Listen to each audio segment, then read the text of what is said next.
You're listening to the Low Pressure Podcast, the podcast for skiers. Presented by CMH Heli Skiing and Peak Performance.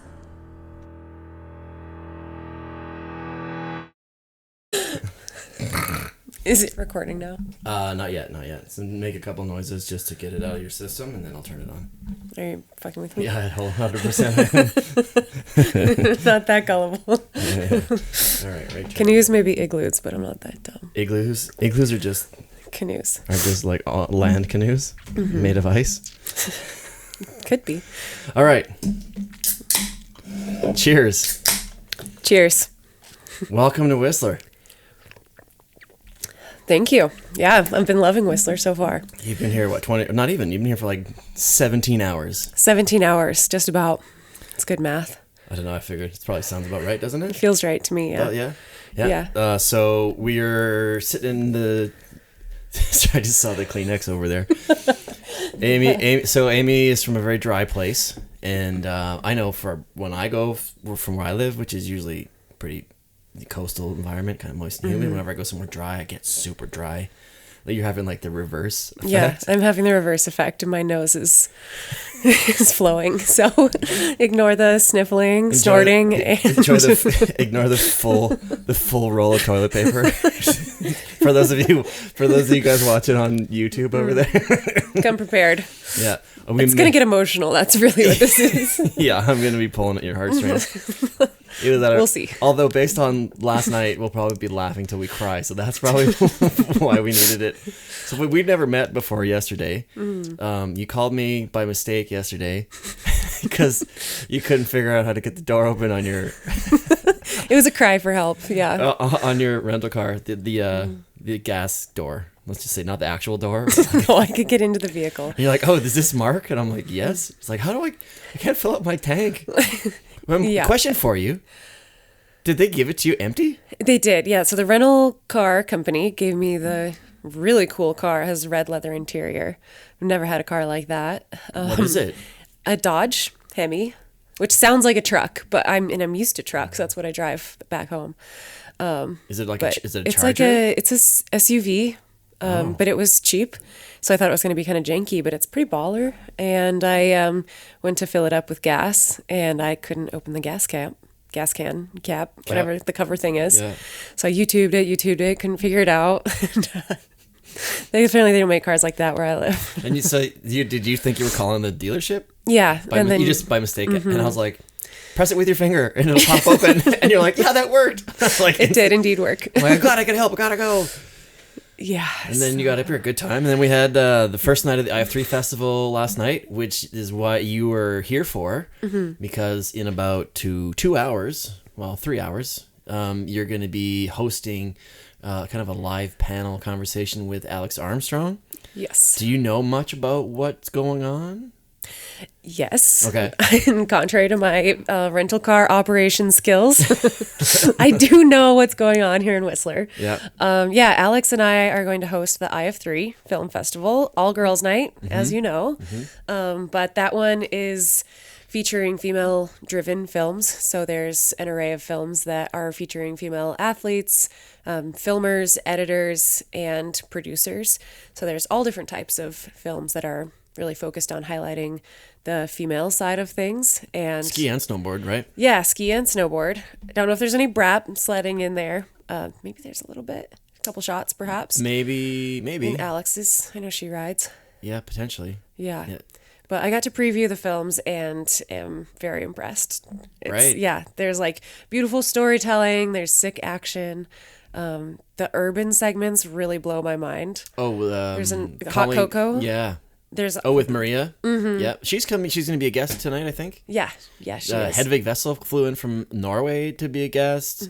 Shannon Corsi for her Nexus film, which is getting all the attention right now. She's here. It's going to be fun. It's going to be a good night, I think. Yeah, I'm really looking forward to it. And then we're streaming that live, so people can watch it live. But for those of you listening now, you can actually go to the website and watch it again. So we'll have it posted on the IF3 website, which is pretty cool. That's right. Yeah, because you helped us out last year, or was it the year before? Last year, yeah, Cody Townsend and I hosted the Big Mountain Show, Mm-hmm. and we got to do that remotely. So I got to sit in my shop in Idaho in front of my little computer screen. Yeah. Yeah, Good spot. And now, a good time. how are you in front of crowds?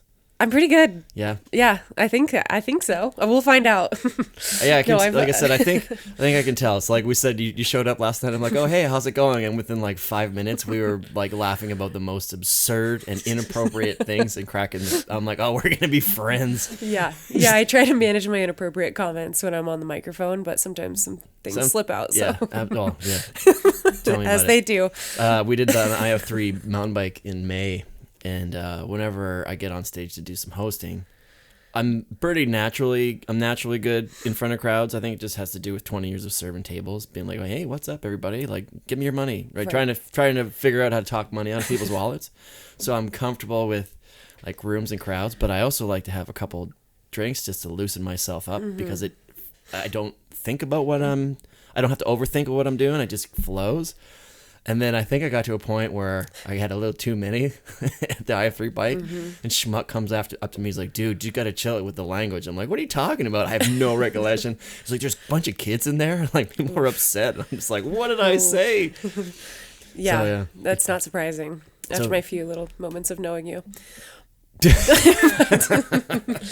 But yeah, no, I used to do the same thing when I started doing on-camera stuff for the Freeride World Tour years ago. Right. Did just a couple years of it, but it was really hard because you're live speaking on the microphone and it has an echo, so you're like hearing your echo, and then there's a producer talking in your ear and a camera in your face because it's a live TV show as well.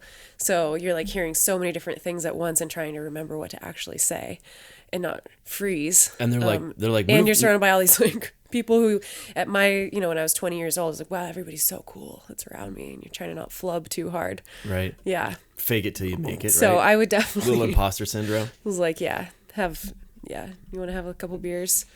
And I was like, wait, I don't want this to become a habit. So yeah, but I did public speaking when I was a kid. Yeah. I actually competed in science fairs. Ooh, exciting. Yeah, my mom is a science teacher, Oh, okay. and so we got really into it. My sister. So you and were I. basically groomed from a young child and forced Yes. into some parents force their kids into skiing, some parents force their kids into like hockey or like some kind of sports. You're like, you're gonna sit down and you're gonna do these calculus equations. Kind of. It wasn't necessarily forced. By the time I get home, there better be a volcano model on the counter. By the time I get home, or Okay. otherwise there's no dinner for you. It was not a volcano model, but that would have been maybe more exciting. You never made a volcano model? Well, no, I did like baking soda and vinegar. Yeah, of course. I'm just talking like when you're 3 or 4. Like, there better be a volcano Oh, on yeah. this table by the time I get home from work. How do you think you're going to excel in this world of science? Oh gosh, no, my science fair projects were cool. They were on snow melt so glacial recession essentially. This is the end of middle school going into high school. Oh, so it's beyond like cool, like tangible, hands-on projects. And well, it's it more was like, hands-on. Like we collected snow samples from the Wind Rivers and from White Pine, the little ski resort that I grew up at. And we also made our own little samples of like ice cubes. So And did you just display the samples? And was it just like a cup of water, like in the science fair? No, this was like super legit. Like we did multiple studies. Like, so we were measuring the effects of dust and particulate matter on the melt rate of snow and ice. So we had it's called an albedo meter. It basically measures the reflectivity. What's the albedo libido? Yeah. The libido meter. Still in middle school. He does it. That's when that would have been That's when it starts. That's when that joke would have been the funniest. That is when Yeah. it starts if kids knew what that meant. Yeah. You should have Maybe, called I'm it sure I knew. albedo libido. Sorry to Yeah, interrupt you. albedo. I'll let you go I'm trying back. to tell you I'll shut up. I'll let you my go. smart side, not my inappropriate side. They kind of go hand in hand. What was I talking about? Collecting. Yeah, the so dust? basically, like so the darker the snow, so the more like pollution and dust is on the snow surface. It reflects less light, absorbs more light and heat, and then melts faster. So it's like this vicious cycle of as the vegetation and the ground has less moisture, dries out, more dust. There's lots of research out there on it, but at the time, my friend Janie and I did this science fair project. Shout out Janie. Janie, she's the executive director of the American Avalanche Association. Oh, now. really cool. Yeah. So that definitely had a path from where did it Totally, were yeah. those like the initial seeds that kind of grew that That career side. for her? Yeah. Yeah, I think it did because we were definitely overachievers, and with my mom's guidance, and then her dad was on the board of the American Avalanche Association. So Pushing your kids into they were science pushing hard, us, yeah, really pushing it. And my sister, she actually was the first one, so she has a patent on a snow fence design. This is taking a turn you didn't. No, I love think it this. was This gonna is happen. amazing. I knew this was going to be a great episode. Let's go. Great. And so she is the youngest person to have ever presented her own original research at the ISSW. It's the International Snow Science Workshop. And then Janie and I, with our research, were the next youngest because we were 15. She thinks 14. I think we were 15 years old. And we actually got to present. It's this funny story that when you go to the ISSW, it's like primarily older researchers, and we were making this joke that maybe is not actually true these days, but we're like, oh, we're the only people who are like old with white hair here, and that's definitely not true. There's lots of young researchers there now, so I don't want to offend anybody, but we were sitting in the front row where the presenters sit, and someone came up to us, was like, oh, sorry, excuse us, this is actually reserved for the presenters, so can you guys actually get out of here?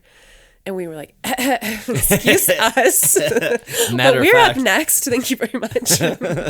So that was my science fair debut. And then went to a science fair competition where I got to host a Discovery Channel show.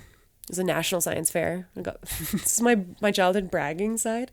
Because nobody really knows about You this, were I like don't a think. child science star. Yeah, I got third place at this national science fair competition with that same project, and then got to host a Discovery Channel show that was all like Was it about fun science fair projects. Was it a one-off show or was it like a? It was like a one-off show. Series. Yeah, it was a one-off show. I feel like I should have pursued that a little bit more because I could have.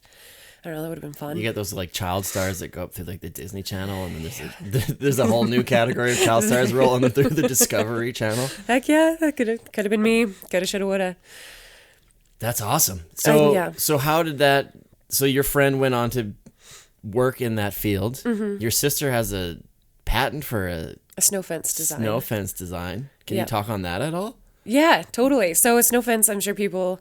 Let's call her up. No, I was kidding. Yeah, we should call her. Congratulations to my sister. She just got confirmed that she's graduating with her PhD in ecology restoration. Wow. Yeah, so we're going to Perth. That's where she got her PhD. Australia. Is she going to school down there, or is she doing distance? She did her PhD research in Perth, Australia. And it's so- ecology, not necessarily. I was going to say, why Yeah. would you go do snow science in Perth? Yeah, exactly. So the snow science started when she was her childhood science fair project. She studied different designs of snow fences. So the wind carries the snow through the like boards of a snow fence that a lot of people, depending on where you live, would probably see on the side of the road. And it deposits the snow particles in a different formation. So some snow drifts are like really long and flat and widespread, and then some of them are like short and chunky, all different sizes. She figured out the design that creates a drift, like depth and width and length that melts off in like the optimal amount in the spring so that the ground absorbs the most moisture. And then the vegetation will grow back at a higher rate. That's cool. Yeah, so That's it's like really, full really cool. picture. I So a lot of I like that. Yeah. Now, what I think you and your sister should do is create another patent for another snow fence that not only does all of those things that she's created, but also creates a good takeoff angle. Yeah, for a jump. Yes, See, right. yeah. Like you've thought For like a about- snowmobile jump. I'm sure, a snowmobile jump, or like That'd when be you cool. like I know like in Japan you see everybody launching those snow Yeah, fences, which I've done as well. Because those are more like barriers that are Yeah. holding the snow So up. create a snow fence that does all of those things, but also enables a really Right. awesome aesthetic video part I'll run it by her. for like We'll see. takeoffs and landings. Yeah, she kind of got over the snow and the cold, and that's why she went to Perth. But she was still studying wind and how it affects pollination. So that was Very cool. Yeah, very cool. When when we were in Austria last year for the Red World Tour, they had that giant Sahara dust storm. Yes, Does that's the problem. Does that stuff really like crank your wheel? Like, does that get you going? You're like, oh, this is really cool. Like, do you see that and like think back on your project or like do some deep reading? Like, you don't just look at the Instagram stories, but do you go and try and find like articles about it and see how it affects what you know or see how it matches with what your knowledge is? Yeah, no, that's a good question. I think honestly, it like gets me going. We're like, oh, maybe I should have like pursued that. Cause like, I don't know, that's what we were researching when we were kids, but if there's always those, like in all things in life, I'm sure everybody can relate to that. Like you start something and you're like, wow, what if I would have actually followed that path? What would have happened? Right. But there's a million different paths we can all follow.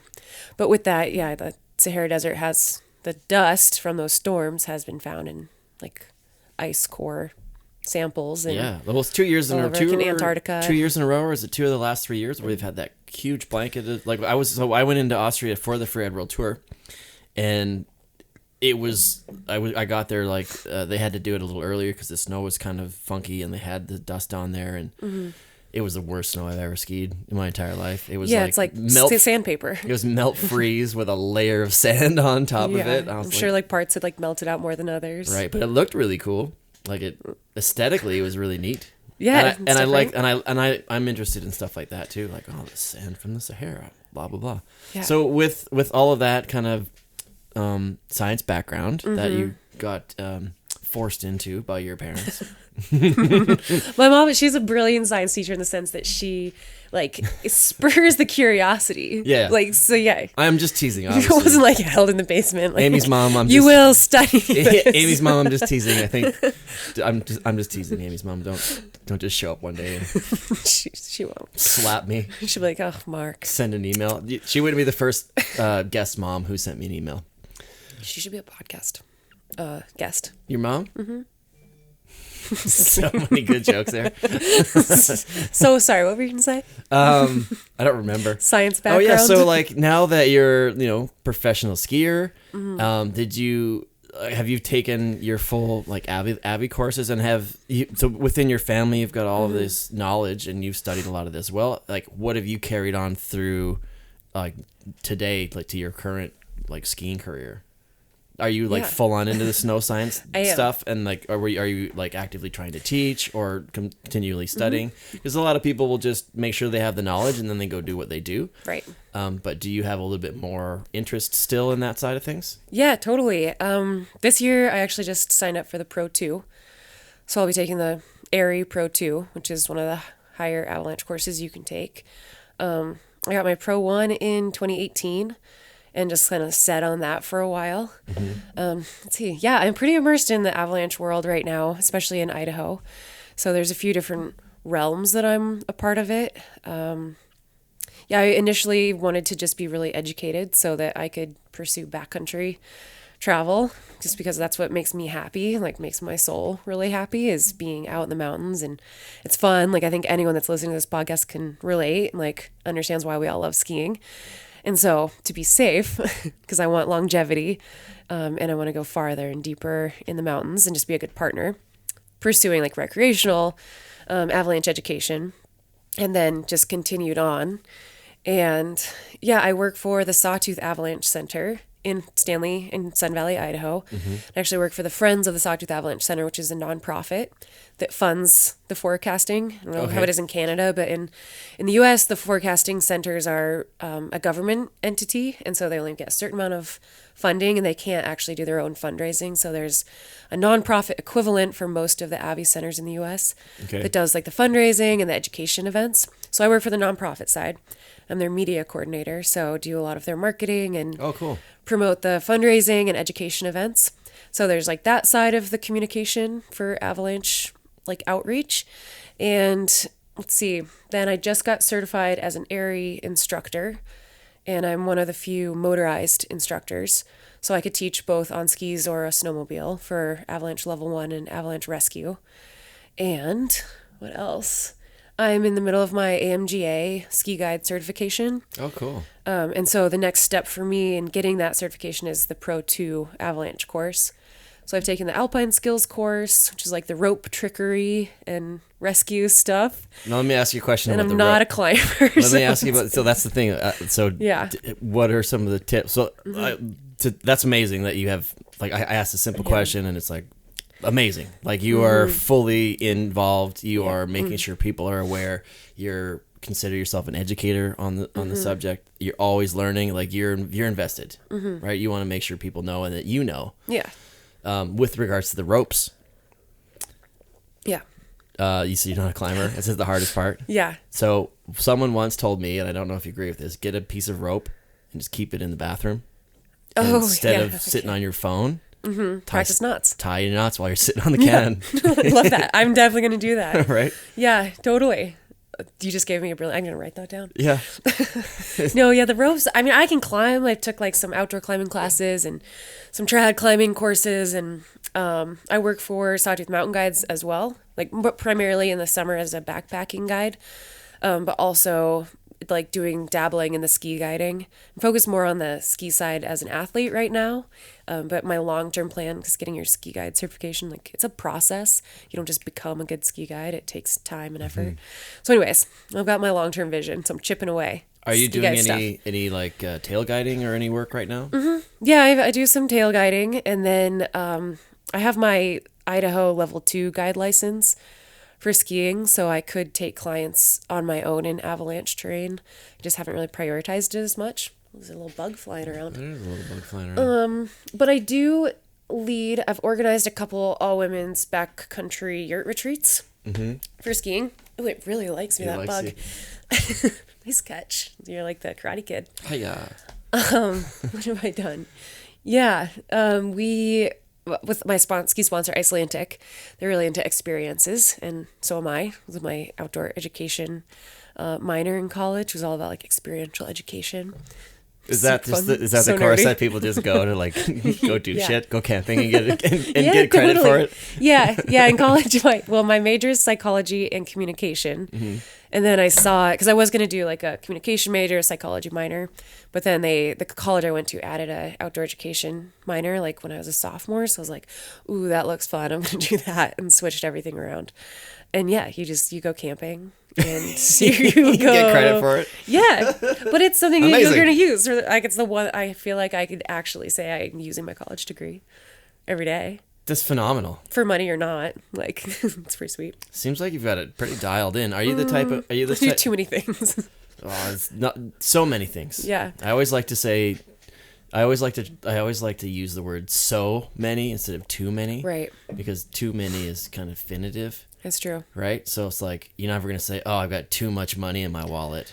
And I got so much money in my wallet, right? It turns it from a negative to a positive. That's kind of one of those little mental tricks that I do. You're not going to be like, oh, there's too many women at this party. Or like, these beers. This beer is too cold. Yeah, exactly, right? It's so cold. I like that. That's like, I've been saying. This weather is too nice. Instead of saying I'm moving on, I'm moving forward. There you go. I like that one. Unless there's like, I need to move on. Some bad juju happening. Yeah, right. But that's really cool. I love that. So has Idaho always been home base for you? No, I'm from Pinedale, Wyoming.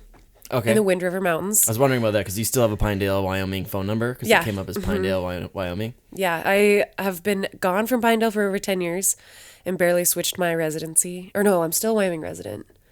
My driver's license plate. I was gonna say you got a Wyoming plate still? Yeah, I have a Wyoming license, but my plates are Idaho. I'm in the process of switching. Complicated, too much information. But yeah, I grew up in Pinedale, very small cowboy mountain town. Was it near where like Jackson or? Yeah, that's really the only place I know in Wyoming, really. And then the park. Yep. It's I was actually born in Jackson Hole, and my parents ran a dude ranch there for the first 2 years of my life. Just a bunch of dudes. Yeah, dudes. Just a whole bunch of dudes. Yeah, a bunch of men. Come on out. I don't know. I actually don't know the origin of why it's called a dude ranch. I don't either. But I lived there for 2 years, and then they had their own horse packing business in Pinedale, and both of them are originally from Pinedale. Trails. Yeah, so you like saddle up on the horses and put all your gear on the back of like your mules or other horses and then ride into the mountains. They would take people for multi-day trips out there. Okay. So my dad's family homesteaded in Pinedale. Like, I think their cabin was 1919 one of the homesteads was built. So they're like super OG and one of the only families that didn't come into town for winter because I think it's because they didn't afford a second location, so they were like super hardcore, just surviving. Like people. Yeah, that was a big family, and they would always host people out there, and it was a guest ranch. Cool. Do they still have the property? Unfortunately, when my dad's dad So Melvin, David. Your grandfather. Yeah, my grandfather. That's the easy way to put it. He passed away when I was in 5th grade, and unfortunately his current wife at the time, they'd only been married a couple years, she sold it. It was super sad. It's still called the David Ranch, and it still has all the original buildings. And they run cattle. The lady who bought that is a good family friend, and she's just kept it intact. And they run cattle out there in the summer. But my mom's side of the family has a ranch as well. It's 800 acres. It's like hay and cattle in Pinedale as well. And that is still in the family. Cool. Yeah. So you grew up as a Cowgirl. a cowgirl scientist. Yeah. You grew up with cowboy boots and a pocket protector. I don't know if I could call myself a cowgirl. If I wasn't it's like my alter fantasies. Would you prefer to call yourself a horse girl? I could be a horse girl. I love horses. I had this conversation with Ryan Zetzer, and I never really understood, like, there's like a weird connotation about horse girls. Or I don't know why, but they seem to be made fun of. Yeah. Because they're different. I don't understand. Because they're different. I don't understand what it is. We're just sensitive. Oh. Horses, so have you spent time around horses? Unfortunately, no, I have not. I bet you would like them. Would If they you like not? dogs, Yeah. horses are just, they have like, now I'm going to really sound like a crazy horse girl. Good. So my spirit animal, or my power animal would be a horse probably, or a raven, bird, hawk. But a horse, I think I'm similar to, in the sense that they're like very sensitive and can like sense others' emotions and like kind of absorb them. So I think that's a really cool fact about horses. But they're also very powerful and free and wild. I've been on TikTok, or not TikTok, but Instagram, watching a lot of like Horse girl videos? No. in my alone time. I've been watching a lot of farrier videos of them like cleaning hooves. It's so weird, but it's also really cathartic. And then basically it's just satisfying. It's just a close up of like elbows down for this dude with the leather guards on, and he's got a horseshoe. Yeah. And he has his little knife, and he basically peels off the shoe. He cleans the thing, he cuts it down, he clips the nail, and I'm like, I don't know how many times I've just stuck watching farrier videos. But I've never heard anyone ever say that before. No one's probably ever said that. They're fascinating. I have a friend in town who's a farrier. His name's Hugh. It's like maybe not a lost art, but maybe one day it will be. It's important. What do they have, like machines to do it now? You just stick the hoof in a machine and it and then pulls it out like a pencil sharpener. I don't know. There might be. No, I think it's mostly manual. But when I was a kid, I had a stick horse. You know what that is? Like a broom handle with a horse, like a horse head on it. And you stay out on it and like run around. Yeah. Whew. And the farrier that would come to do our horses' feet would also do our stick horses' feet. It was a joke. I mean, it was like, obviously he's not actually doing it, but as kids, it's kind of cool. That's nice. I don't think I've told anyone that story ever.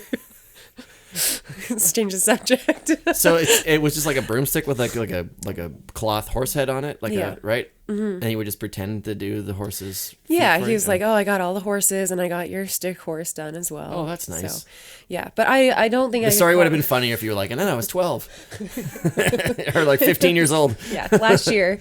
No, I don't think I could call myself a cowgirl, but we did raise we showed animals in the 4-H, and I think that's why I just love animals so much. Okay, I got to spend a lot of time with them. And that was the question I was going to ask you: is like you're from Wyoming and not Idaho, and really the only few things I think about with Idaho is like obviously Sun Valley, Napoleon Dynamite. That movie is probably the most famous movie that was based in Idaho. Oh, right. And he's in the 4-H club. He's talking about he's drinking milk. He's like something like this cow got in the onion patch. It's just like oniony milk or something. That's the only thing I remember. I just popped in my head. So I'm sorry if you weren't like. This is going so well. This is kind of the same vibe as I sit on the couch watching the films last night. It's just absolutely absurd, ridiculous, random conversations. So you decided that. No onion. There's this sign by Sun Valley Ski Resort. The deer like to linger in people's yards. Yeah. And I don't know if someone's feeding them food, but there is a sign that says no onion. So maybe you're like kind of onto something with the onion patch. Are the deer allergic to onions, or can't eat onions? I'm sure it's just not good. Dogs for them. can't eat onions, or they shouldn't. Yeah, I don't think it's great. No. Okay, next question. So you decided. So why did you end up moving to Idaho? Why is it better than Wyoming? Yeah, good Because question. you grew up in Jackson Hole. You were Jackson Hole local, but your parents, you said, had their Yeah, I thing mostly going grew up on. in Pinedale, which is south of Jackson, but I did Right. learn to ski in Jackson and also in Pinedale. There's a tiny ski resort there. And then I went to college at Westminster College in Salt Lake City. I chose that school. Academic full ride scholarship was one. You got a full ride scholarship. Congratulations. Thank you.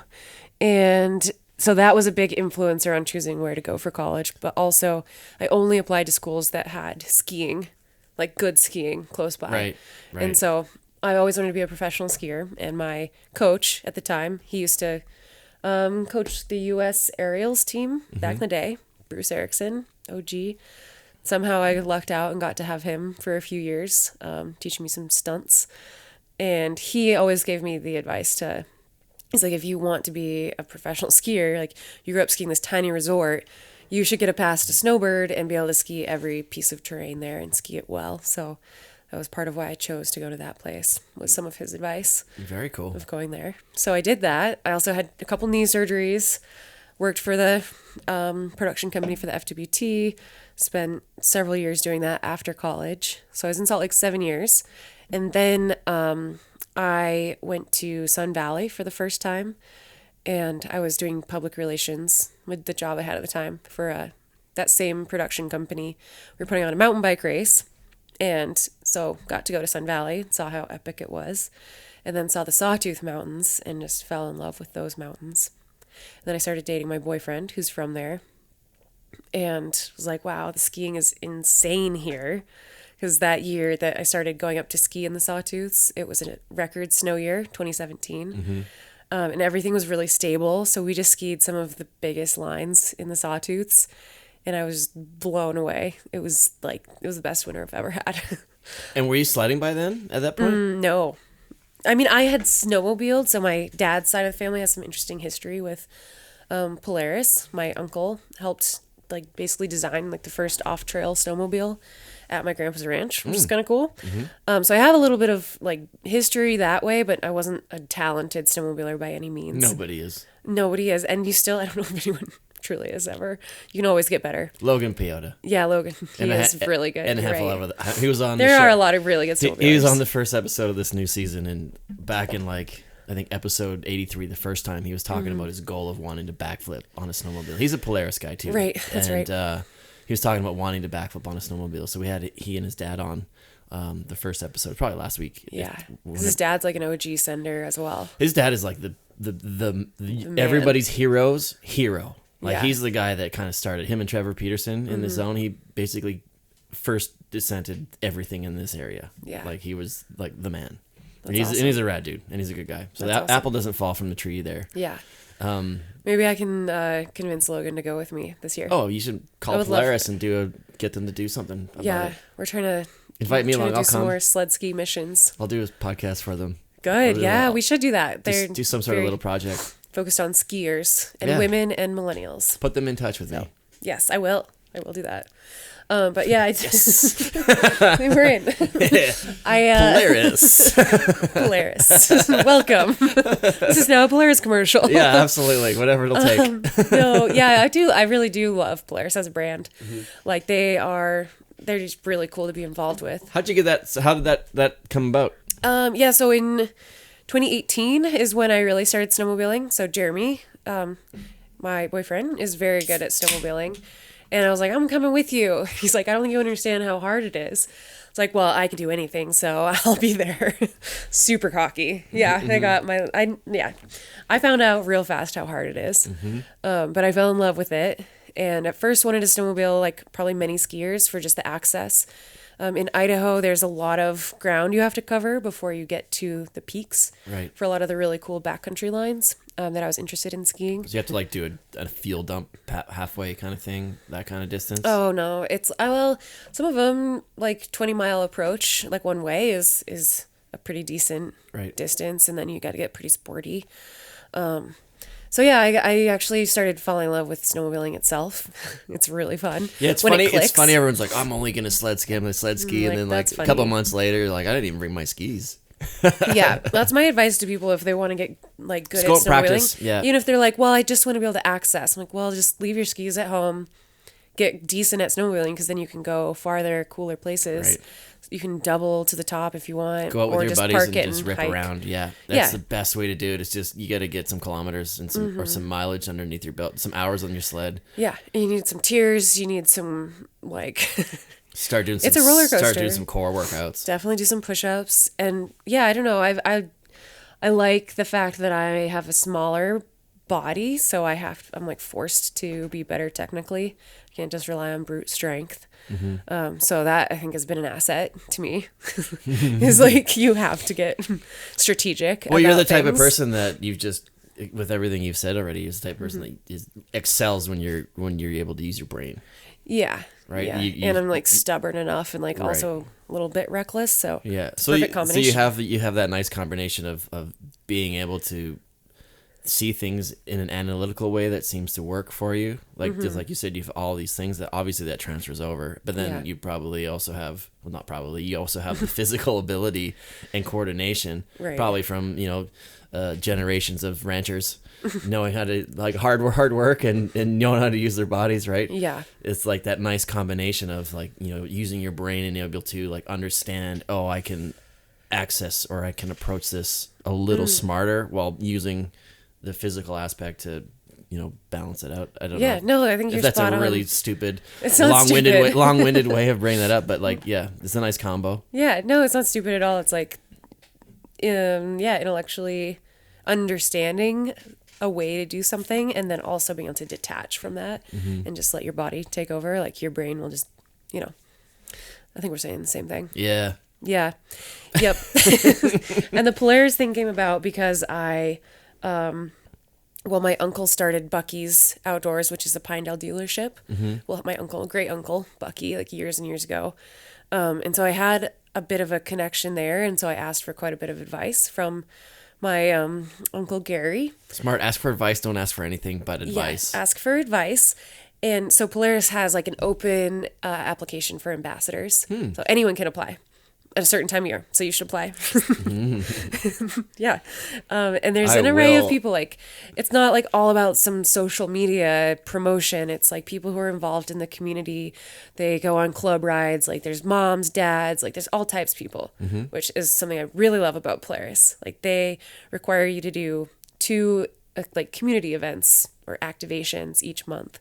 So you can do that by posting on social media, or you can do that by like leading a club ride or teaching an avalanche awareness night, things like that. So big fan of that, like being the real deal, not just talking about it. But I wanted to apply and I knew that I was pretty green at snowmobiling. So I was asking for advice. I was like, what makes me a good asset?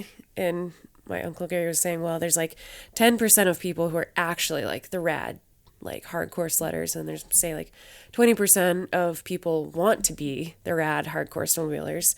And the rest of them are just like regular people. So if you can relate to the regular people, then you're an asset to Polaris. Awesome. So my story was like about progression and like I'm this person that's different than your typical sledneck.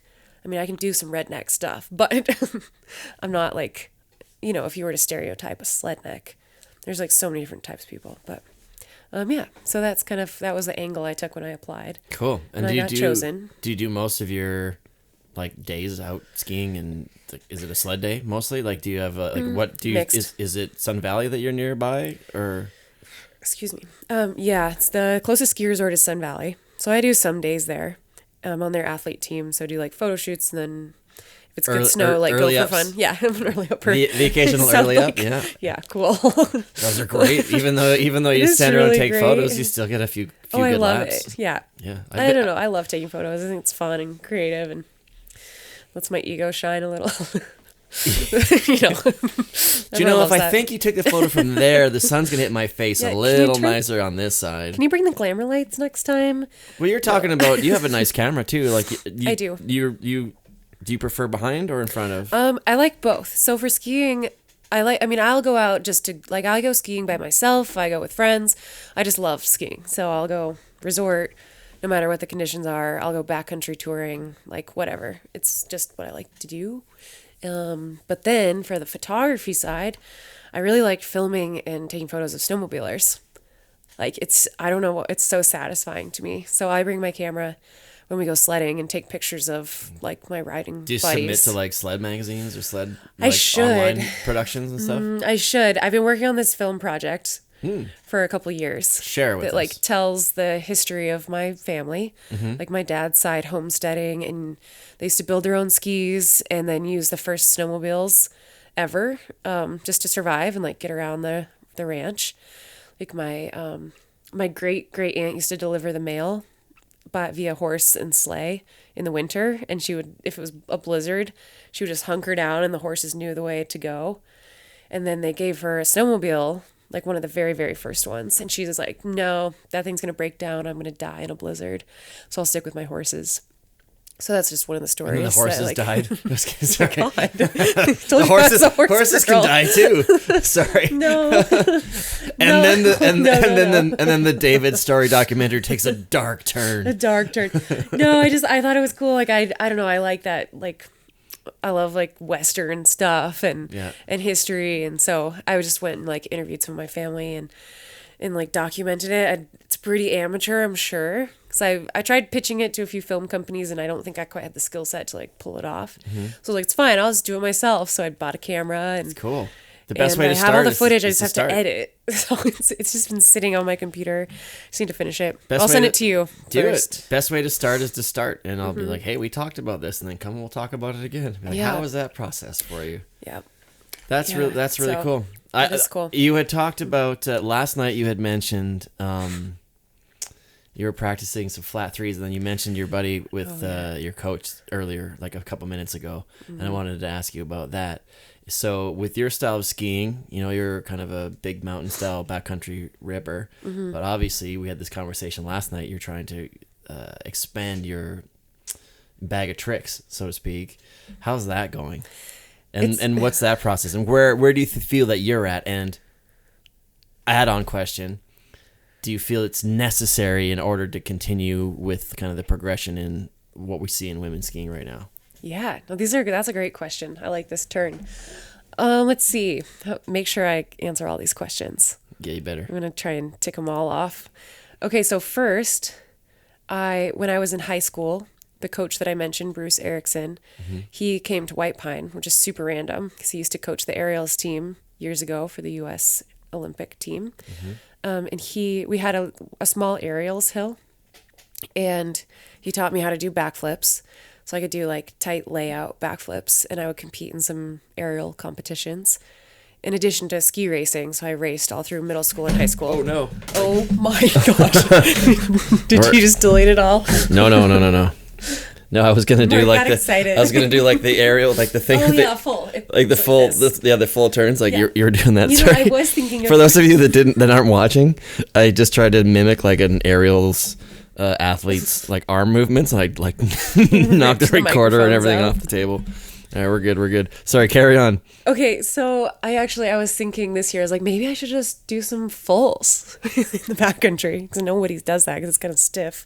Oh, just build a really steep, noodle it out. really steep backcountry booter, and then that's gonna be my new signature move. That's something that really hasn't been done yet, though. Not really. Yeah, so maybe backcountry fist aerials. Yeah. But I still like 10. What year is it? It's been over 10 years. Maybe it's been 15 years. So yeah, I graduated high school in 2010. I can do math. It's been 12 years. 12 years. I haven't learned a new trick besides backflip and 360s. Okay. So in high school, I used to go to the Utah Olympic Park water ramps in the summer just to practice. Is that in Kimball Junction? Mm-hmm. Yeah, super fun. I stayed there during the 2002 Olympics. I stayed like across. I could see them from the condo we were staying at. Yeah, it's a really cool facility, and they've been expanding on it recently too. And so let's see, I'm kind of jumping to the next couple questions. You're learning the 12 years ago? 12 years ago, I learned my backflips. Well, I actually learned in 8th grade was my first backflip, but that was like a huck and pray. Land on your face until you land on your feet kind of thing. But at the TGR premiere this year, Veronica Paulsen and I ended up staying a couple extra days in the Salt Lake area. And we went to the Olympic Park, again, the water ramps. And she is learning a double backflip. And she's very methodical about it, which I really admire. And she's got balls. I'll tell her. Well, no, she's got strong lady parts. She's got lady balls. I know. I'm the worst. So I was like, well, they don't need balls to be good. No, they don't. They absolutely don't. But I get what you're saying. But she's like hardcore. Seeing her launch those backflips into Corbett's during the Kings and Queens and then finally getting it, like... Oh, man. I've been a cheerleader of Veronica. She doesn't know this, but I think actually I'm pretty open about telling her. I'm like, I'm such a fan of you. Since the beginning, I could see, I was like, she's got it. Like, she's landing on her feet. It just needs something else. Right. But yeah, I admire her a lot. She just like doesn't give up and she knows she can do it.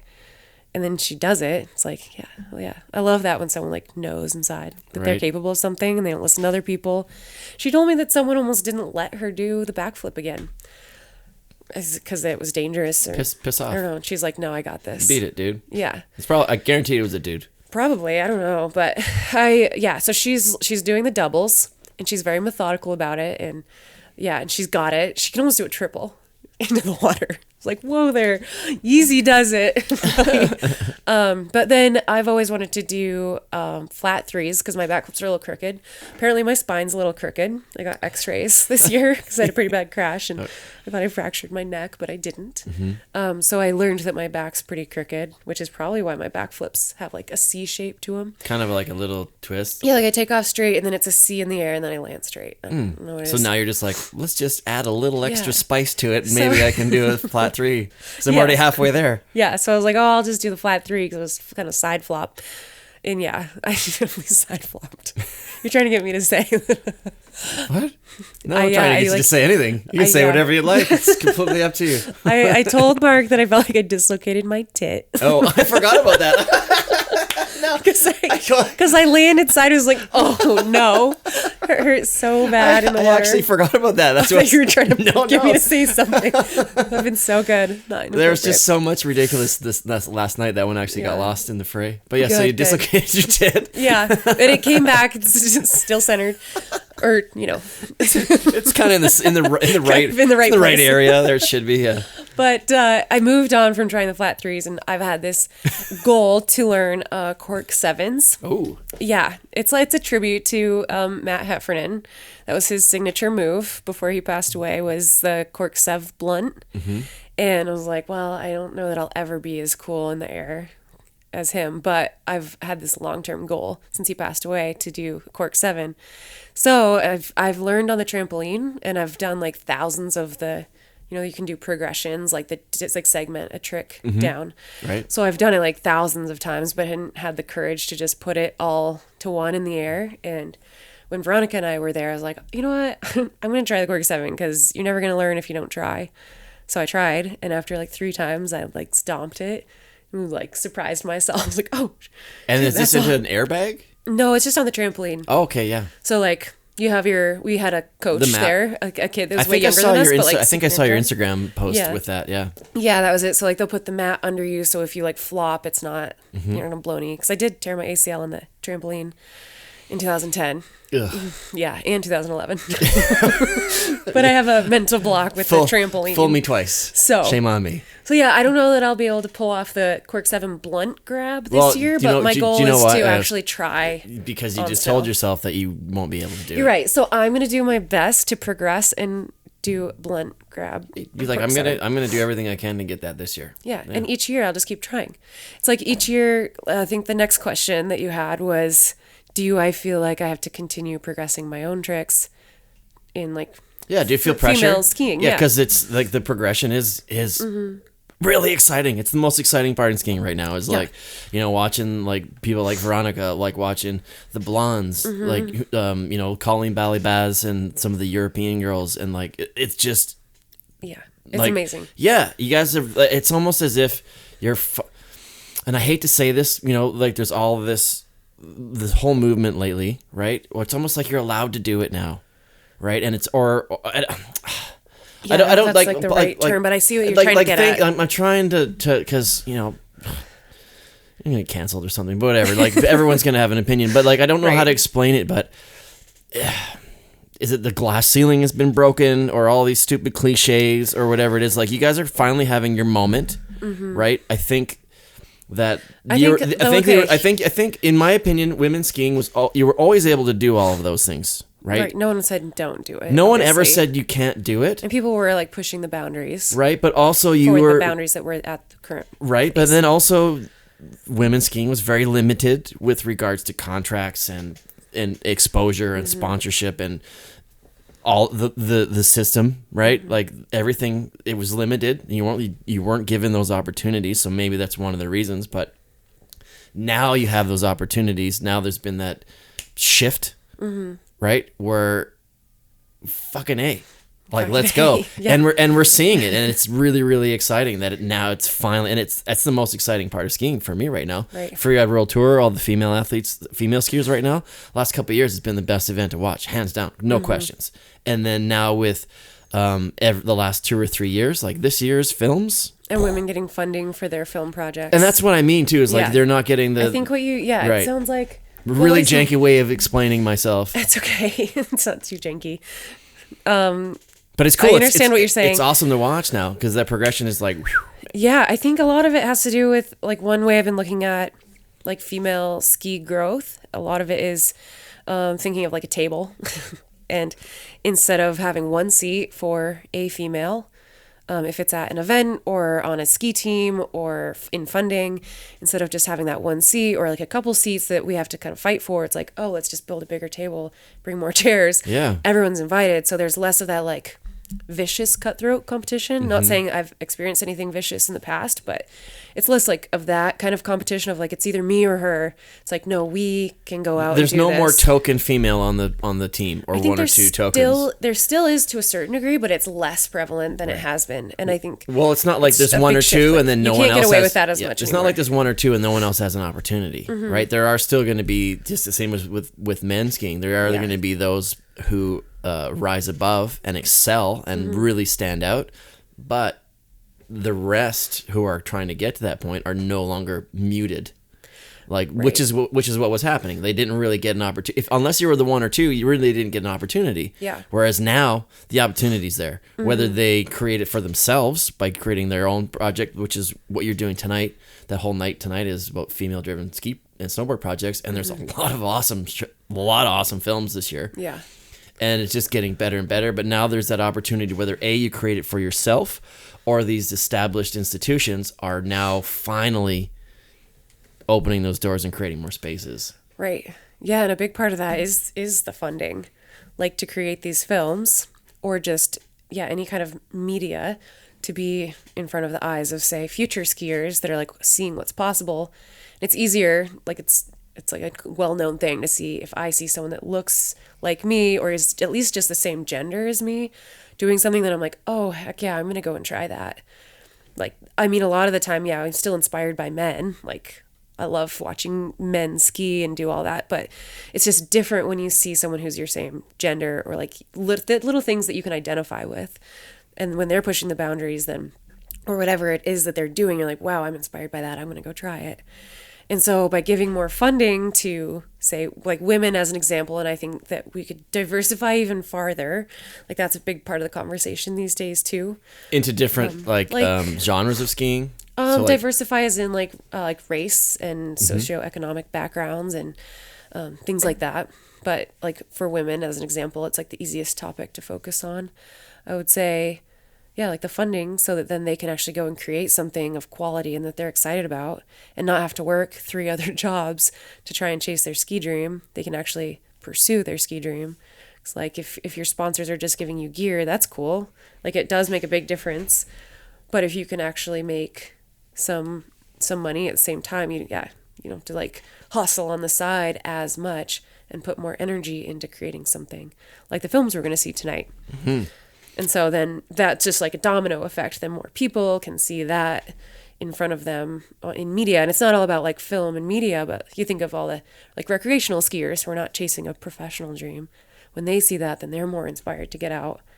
And yeah, so everybody wins. Right. And then for yourself specifically to that question, you know, do you feel that need to step up your game? And I need to land this 720, you know, Totally. Cork 720 blunt grab, you know? Yeah, I mean, I think I'm just a driven person, so I'm always trying to like improve and get better. And yeah, like there's incredibly talented young skiers coming up that are throwing tricks in the backcountry or in the park. The park skiers blow my mind. Like I can't even fathom what they're doing in the air. Nor do I feel like I need to compete with them. It's just a different. It's a different thing. It's a different realm. Yeah, And like, yeah. It's like this doesn't make any sense to me, but I like watching it. right. I like to watch it, and I like to learn like some style. Like I hit up Taylor Lundquist this summer. We invited her to come to the water ramps with us. It didn't quite pan out schedule wise, but next year we want to do like a big mountain camp and invite like all different types of skiers so we can learn from each other. Like I'll take her and do something maybe on a snowmobile that she hasn't done before, and then she can teach very me cool. some like stees. yeah. Like use some of that.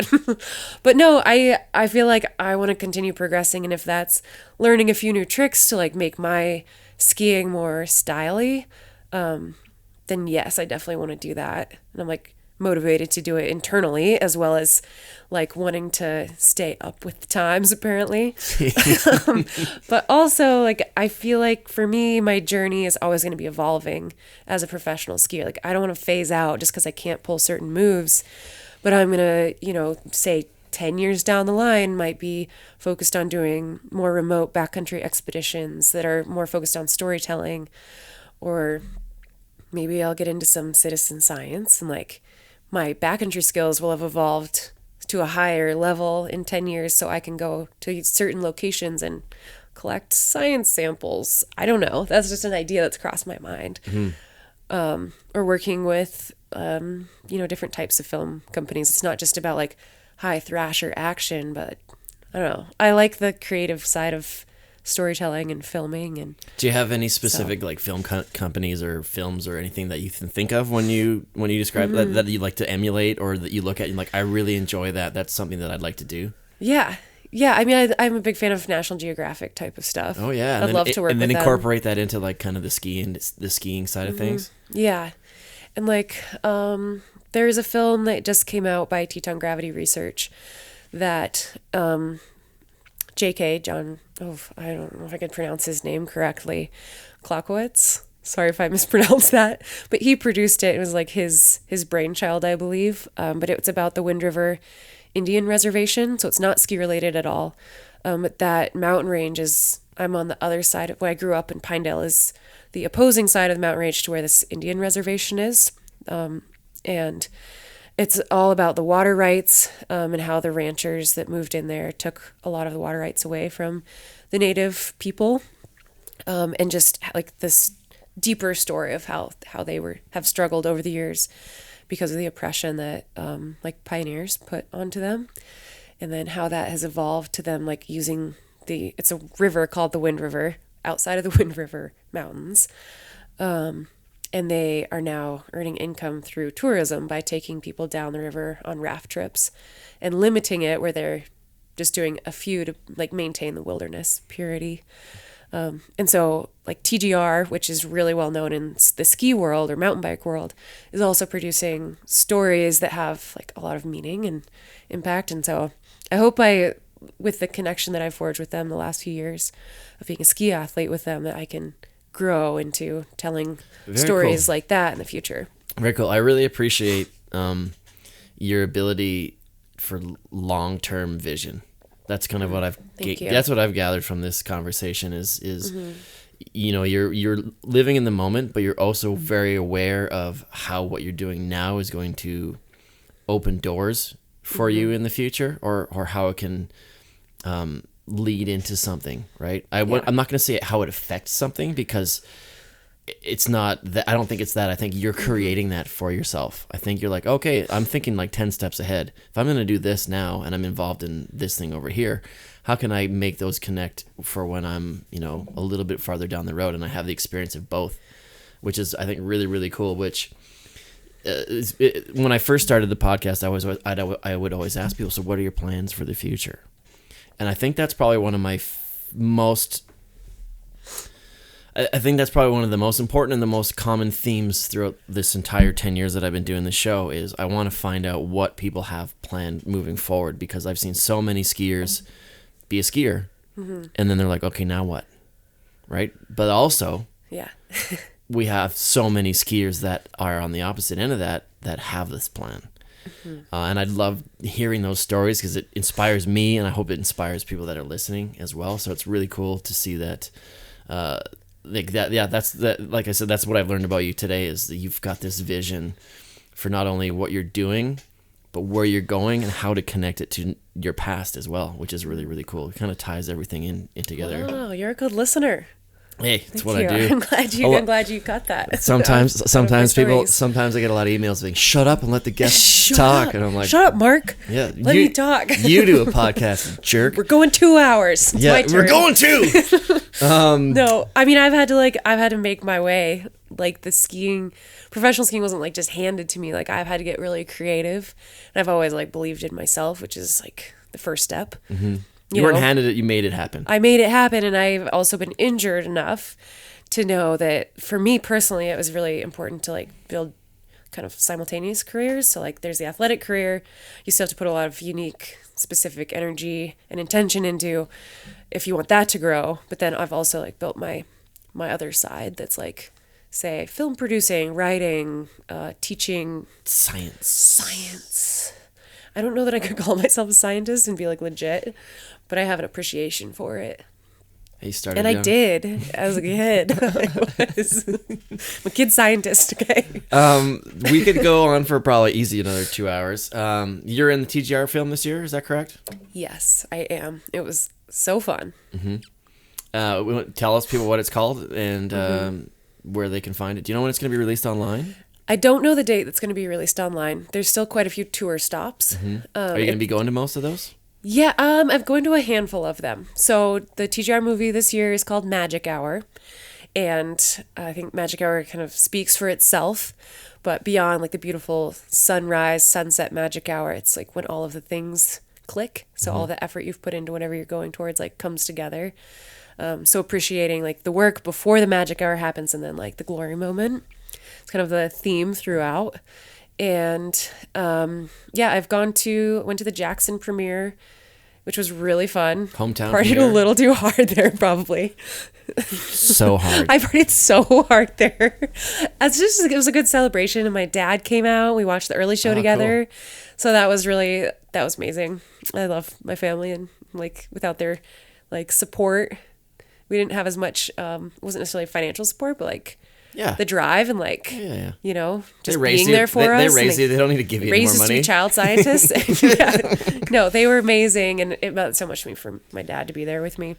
Did you grow up skiing with your dad? Like, yeah. When you were growing up, like he's kind of he's your ski family member. He's like, my whole family really. So my dad's side of the family, like he still has rear entry boots, you know, like more old school style. But like, grew up in the mountains, like hunting guide horses, right? Like Nordic skied to the school bus, like really like 7 miles. Both ways uphill? Yeah, both ways uphill, actually. This is true. So like got that from him. And then my mom's side of the family, my grandpa started skiing with his kids. My uncle actually is I'm going to say his title wrong, but he's like the course director for the Olympic downhill courses and World Cup. Cool. He like designs like the snow and the course, the way that they like build the snow. So yeah, pretty immersed. It's in your DNA. That way. It's in my DNA. It's in your DNA. It's fully in your DNA. Big ski family. But I am gonna go to the New York City show. Have you been to New York City before? I did in 8th grade. I accidentally said on TV that it was dirty there. It smells horrible. But it is. It's dirty and it smells horrible, but that's part of what New York is. But I'm excited to go there with like a new perspective. As an adult for an actual reason. And yeah. I was there for Halloween after an IF3, 3 or 4 years ago. We did IF3 Montreal, and I ended up going down to Burlington to do some interviews with Jay Lev and Ski the East guys. And then I flew to New York, and I was there for a couple days just to experience and be a tourist. And I was there for Halloween. Coolest it sounds so fun thing ever, man. This giant Halloween parade and like people I met. It was awesome. Yeah. It was really awesome. And it's one of those things like the reason New York has such a vibe and has all that attention is because it is what it is. Like it's the greatest city in the world for its glitz and glam and its grime and everything in between. So I think it'll be super cool. That's a great way to look at it. Super cool. Glitz. What did you say? Easy for you to say. Glitz, glam, and grime. Yeah, glam. I can't say it. Glitz, glam, and grime. Yeah, there you go. Okay, that's gonna be my theme for my New York trip. Nice. But yeah, the filming with TJR was really cool. Cool. Yeah. So kind of like I said, unfortunately, we got to wrap it up. I didn't even get to talk to you about your skipping rope. Your skipping it's called rope. Jump rope. We're in Canada. Right, Canada. It's like Canada rules. Kilometers skipping rope. Yeah, that was tripping me out. Jump rope. I'm going so fast in this car right now. You're like, I'm going 100. This is dope. Kilometers. In this sweet rental car. So we may have to do some sort of a social thing. I actually have a jump rope.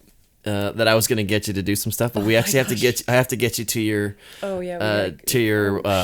Your planning session, and I actually got to go pick up the I-3 staff. They expected me at 4, but whatever. Talk about science too much. So much science. I love the science stuff. Bill Nye. I used to love that guy when I was a kid, and even now I follow a lot of Twitter pages and Instagram pages and that and horseshoe stuff. Yeah, farrier videos where they're cleaning We're learning horseshoes. so many things about Mark. Yeah, so many. I haven't spoken about that before because that's a fairly new development. Good time to shout out your sponsors. Oh, yes. Thank you. Well, thank you to Polaris. This is a Polaris commercial now. Just kidding. Yeah, Polaris, snowmobiles, Zebros Racing. It's the shocks for the snowmobiles. MoPros. That's the ski rack and a heated boot bag. Yeah, with a shreddy ready bag. What's the bag? They have like a hot and shreddy boot bag. Yep. Yep. It wires under the tunnel, heats up your boots while you're riding. Don't sled in ski boots. That's all I have to say. Unless you're like a regular human being, you don't have a fancy sponsored heated bag. Yeah, or just put them in your backpack. Right. And then skis, Icelandic skis. That was my first ever sponsor. Cool. Rab equipment for my outerwear, and then I just joined the TGR Optics. Oh yeah. For sunglasses and goggles. Sweet. So they use the Zeiss lenses. Carl Zeiss. Zeiss. Yep. So yeah, it is nice, high quality lenses. Do they have sunglasses now too? They have sunglasses, lots of different shapes and styles, goggles. Yeah, I'm a fan. I've had them for since this summer. Killer. Yeah. Awesome. So yeah, I hope I didn't miss anybody. Those are my big supporters. Wicked. Yeah. And well, thanks for stopping by. Now you've been here for about 18 hours, and it's gonna be a fun weekend. It's gonna be a super fun weekend. So for those of you that are listening, you can go to the IF3 Festival website, and you can watch the panel interview that Amy and Alex Armstrong are gonna be hosting today, interviewing some of those women-driven ski projects, the people who are involved in them, behind the scenes, in front of the scenes. It's going to be a fun night and a super fun weekend. We got the award show coming up this weekend. That's going to be filmed and streamed live as well. The Blank premiere, MSP premiere. We've got ski tour, some house DJs. If you're into that, dancing. Heck yeah. Absolutely. All right. Well, there's people probably really upset at me because my phone's on silent, and I gotta get you to the venue. Thanks for coming to do this with me. This is awesome. Yeah, thank you so much for having me. I enjoyed it. Right on. Thank yeah, God. Stoked to be here in Whistler. I want to come back this winter. Damn straight. And I'm looking forward to hanging out with you this weekend. So thanks everybody for tuning in, and we'll talk to you next week. Yeah, better buckle up. Oh yeah. Maybe that's a good sign up. Buckle up. Buckle up. All right. See you then. You've been listening to the Low Pressure Podcast, the podcast for skiers. This has been a Redmark Media production.